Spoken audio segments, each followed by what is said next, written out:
Trochita, officially called the Old Patagonian Express, is a legendary narrow-gauge steam train that still runs through the rugged landscapes of Argentine Patagonia. Built in the early 20th century, this train features a rare 75 centimeters (2.5 feet) track gauge and vintage locomotives that date back to the 1920s, making it a living railway museum. Riding La Trochita is like stepping into a time capsule. Its wooden carriages, cast-iron stoves, whistling steam, and clattering wheels create a nostalgic, almost magical atmosphere. As the train rolls across Patagonian steppe and foothills, passengers enjoy dramatic mountain views, wildlife, and sometimes even snowfall. A popular stop is Nahuel Pan, where travelers meet local Mapuche communities, explore handmade crafts, and witness cultural rituals like the Camaruco.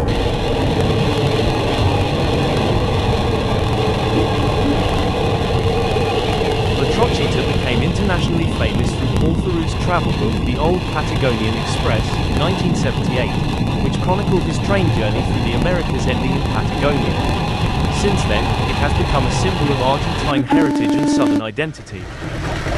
Nearest airport, Esquel Airport, EQS, is about 20 minutes from town.